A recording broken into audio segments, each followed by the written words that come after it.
So in our introduction to differential calculus, we talked about the gradient of a scalar function, and we saw how the change in the value of a function, say df, let's say the function is a function of more than one variable, the change in the value of the function can be expressed in the form gradient of f dot d of r.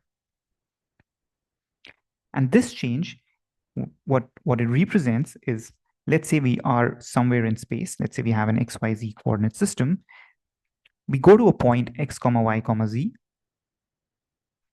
and at this point we calculate the value of the function f x comma y comma z. And then let's say I move a tiny step away, and maybe I'll just draw a straight line a tiny step away to the point x plus dx comma y plus dy comma z plus dz, and I calculate the value of the function at this new location, then the change in the value from here to here can be represented in the form of gradient of f dotted with the position vector connecting the points x comma y comma z to the new point x plus dx comma y plus dy comma z plus dz. Now let's extend this idea and let's consider not just moving a tiny step away from the point, the point wherever we begin with, but let's try and see how we can calculate the change in the value of a function if we were to take many such tiny steps and move a finite distance away from the point where we're beginning. So for example, in the same set of coordinates, let's say we begin here, I take a tiny step here, then I take a tiny step here, then I take a tiny step here, then I take a tiny step here, and all the way I end up coming to this new point. So perhaps the beginning, the point where I started was x1, y1, z1, and the point where we ended was x2, y2, z2. And we moved in sort of this kind of a path to reach from x1, y1, z1 to x2, y2, z2. Now imagine that each of these are tiny steps, and maybe I can use different colors. Imagine that each of these are tiny steps. I can perhaps connect them in something that might look like a continuous path taking us from the original point to the new point. And that the question for us is, what is the total change in the value of the function? So I can evaluate the function here. I can evaluate the function here. How can I represent the total change in the value of the function from x1, y1, z1 to x2, y2, z2 when I've taken several or millions of such tiny steps in going from my initial location to my final location? Well, the answer should be something that we can work out, because if I know the change as I go from here to here, we know that this particular change, say, let's call that df1, the initial change, can be calculated by calculating the gradient of the function here, gradient of the function, and then dotting it by the position, by the tiny vector which connects me from my initial location to my next step. So I can just dot it with dr1. Now, when I go from this point to this point, I can calculate the next amount of change that the function will incur. And for that, I can calculate, maybe I'll just represent this by del f1, which is represent that I'm calculating the gradient at the point x1, y1, z1.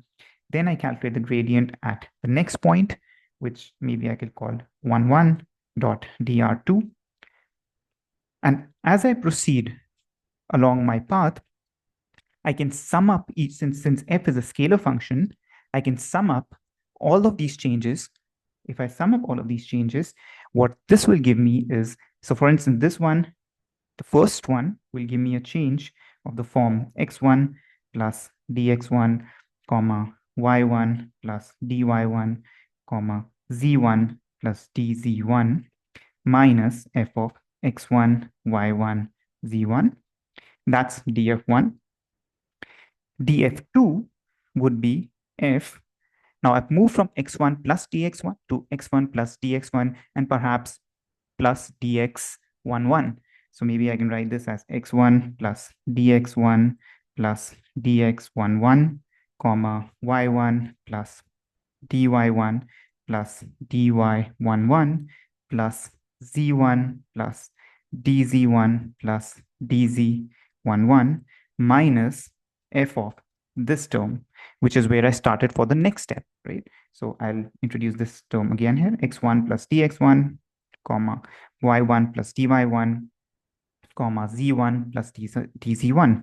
Now, if I sum up these two, what will happen is that this term will cancel out this term, and what I'll be left with is this minus this. So if I proceed in this manner and take a finite number of steps, in the end, the total change in the value of the function, which is f evaluated at x2, comma, y2, comma, z2, minus, sorry about that, f evaluated at x1, comma, y1, comma, z1.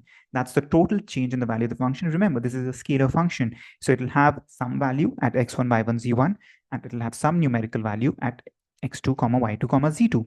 And the change in the value of the function is simply the difference in these two values. This entire change can be expressed as the sum of the gradient of f evaluated at each of the tiny steps that we've taken, dotted with the position vectors that I've taken, or with the position steps I've taken starting from each of these new locations. So if I just sum this up and take the limit that these tiny intervals become very small, I can actually express this as an integral of the gradient of f dotted with d of r.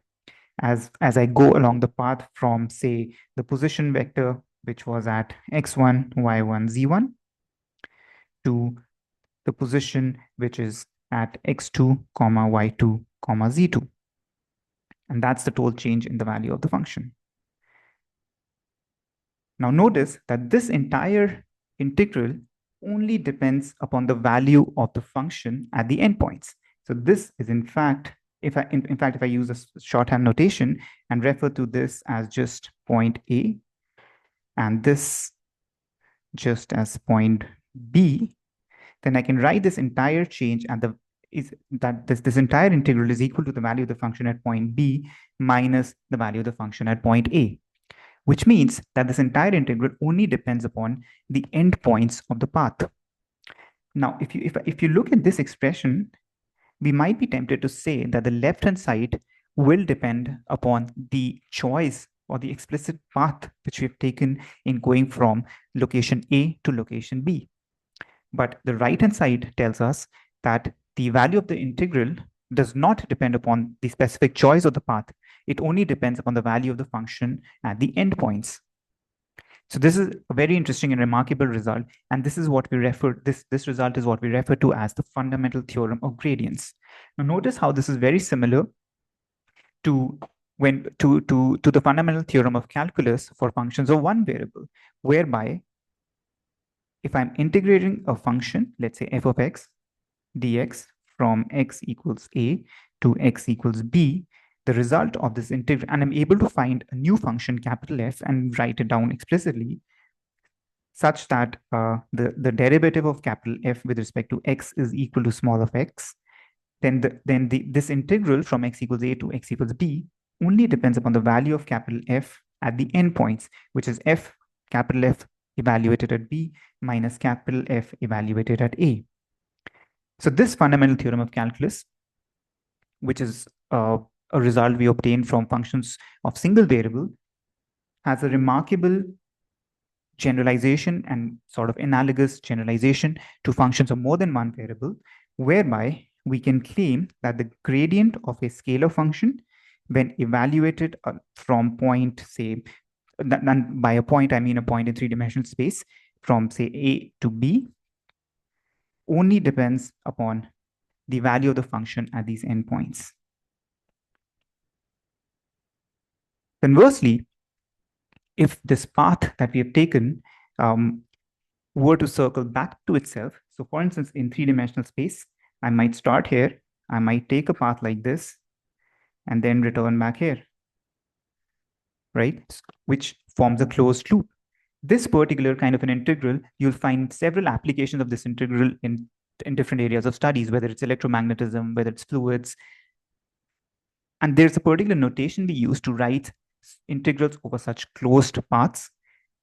And that notation is that whenever we write the integral symbol, we introduce a circle in this manner, and we introduce an arrow which indicates the direction in which we traverse that path. So if I have a closed loop along which I calculate the gradient of a scalar, it turns out that the result would just be the value of the function evaluated at a, since our starting and endpoints are the same, the value of the function evaluated at a minus value of the function evaluated at a again, which is just 0. So the integral of the gradient of a scalar over a closed loop is always 0. And this is a very, very, very, very interesting result, which finds several applications, especially in electromagnetism and fluids, as we'll talk about in future videos.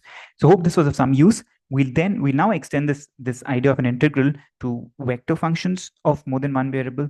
And in the process, we'll end up discovering the Green's theorem and the Stokes theorem. So hope to see you soon again. Thanks for watching.